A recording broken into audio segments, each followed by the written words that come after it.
Assalamualaikum warahmatullahi wabarakatuh. Alhamdulillahi rabbil alamin.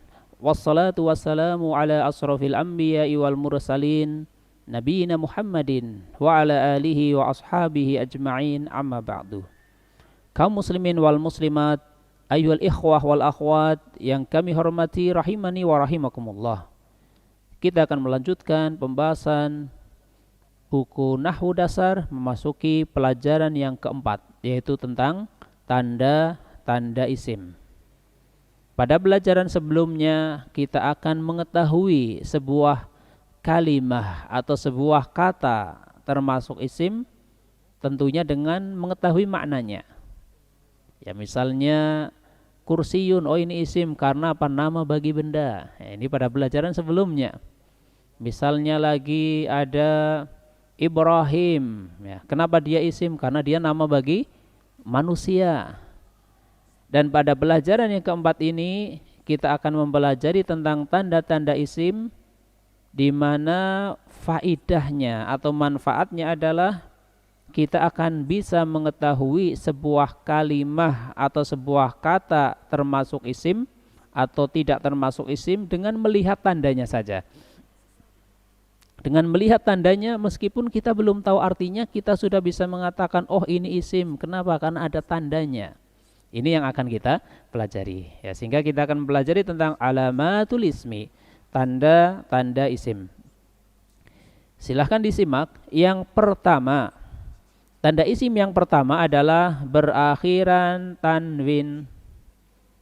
Ya, sehingga semua kalimah, semua kata yang berakhiran dengan tanwin pasti isim. Kenapa? Karena tanwin itu tanda bagi isim. Contoh ada kabirun, kabiron, kabirin. Ya. Kabirun pakai dhammah tanwin, kabiron pakai fathah tanwin, kabirin kasrah tanwin. Yang artinya besar. Maka lafadz kabirun, kabiran, kabirin adalah isim. Alasannya apa? Karena berakhiran dengan tanwin ini. Karena berakhiran tanwin. Sehingga ketika kita membaca Al-Quran misalnya, menjumpai kata yang bertanwin, maka kita tahu oh ini adalah isim. Alasannya apa? Karena ada tanwinnya. Ini yang pertama. Kemudian yang kedua, ya, yang kedua adalah berawalan alif lam atau al, ya, berawalan alif lam atau al. Contohnya al baitu, rumah, ya, al baitu. Maka lafadz al baitu dia adalah isim karena berawalan dengan al, ya, berawalan dengan al. Sehingga simpel saja, setiap kalimah atau setiap kata yang dia berawalan dengan al pasti isim, itu pasti. Karena apa? Al adalah ciri khas bagi isim. Perhatian, apabila ada isim sudah berawalan dengan al, maka cara membacanya itu tidak boleh dibaca dengan berakhiran tanwin. Ini termasuk cara dalam membaca. Ya, karena tantangan kita kan nanti di perkembangan pembelajaran kita, kebutuhan kita adalah kita membaca tulisan berbahasa Arab yang tanpa harokat seperti itu. Ketika kita melihat ada sebuah kata berawalan dengan al, pastikan membacanya jangan pakai tanwin. Ya, sehingga salah ketika membaca seperti ini. Al baitun, ya salah. Kalau ada al ya jangan tanwin, tapi harus apa? Al baitu, ya tanwinnya dihilangkan. Al baitu kabirun misal, bukan al baitun al masjidun. Ini salah.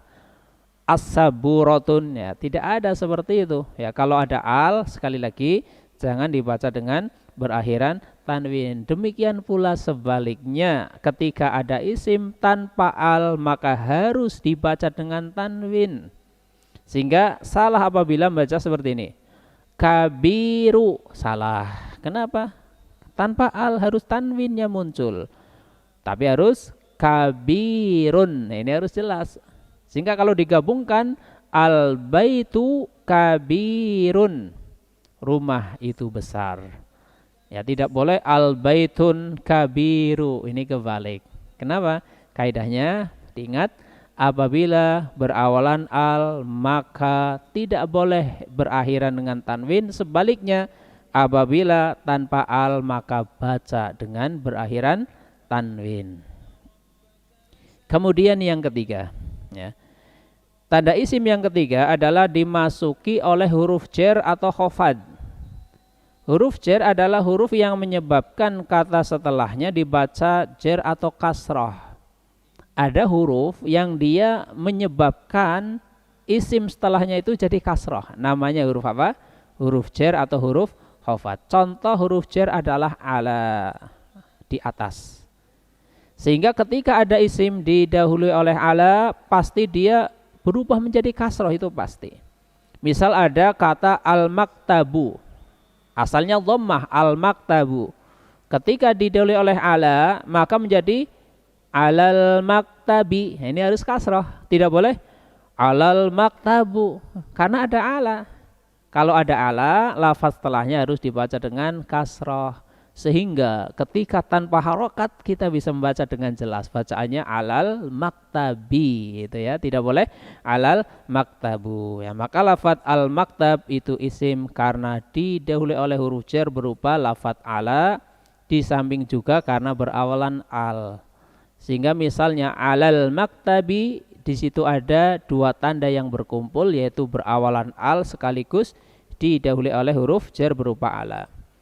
Kemudian yang keempat, yaitu tanda isim yang keempat menunjukkan makna benda.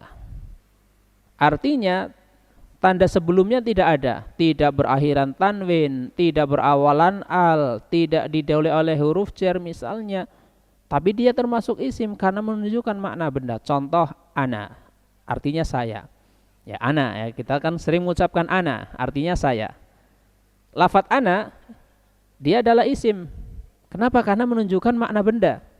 Meskipun tidak bertanwin, bukan anan, bukan. Meskipun tidak berawalan al, bukan al ana, bukan. Dan juga tidak didahului oleh huruf jar. Ya. Maka lafadz ana dia isim dari sisi apa? Karena menunjukkan makna benda. Atau nanti di pembahasan perkembangan pembelajaran kita disebut dengan musnad ilaih, ya, musnad ilaih yang menjadi sandaran bagi kata yang lainnya. Ini contohnya ana. Ya. Itulah empat tanda isim yang perlu kita fahami di awal pembelajaran kita, sehingga dengan mengetahui empat tanda ini kita akan bisa mendeteksi sebuah kata itu termasuk isim atau bukan.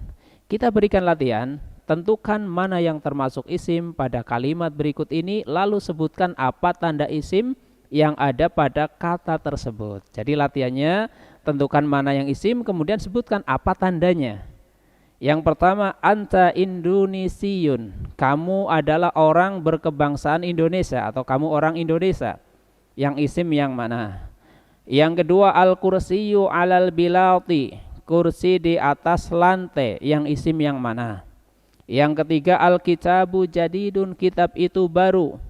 Dan yang keempat, latifatu mudarrisatun latifatun, latifah adalah guru yang lemah lembut. Yang isim yang mana? Masing-masingnya, kemudian sebutkan apa tandanya. Ya, cukup mudah dan cukup gampang, ya, semoga kita diberi kemudahan, diberi kefahaman di dalam kita memahami pelajaran kita. Demikian yang bisa disampaikan pada kesempatan kali ini. Atas kesalahan kekurangan, ana minta maaf yang sebesar-besarnya. Wallahu a'lamu bissawab. Subhanakallahumma wa bihamdika asyhadu an la ilaha illa anta astaghfiruka wa atubu ilaik. Wassalamu alaikum warahmatullahi wabarakatuh.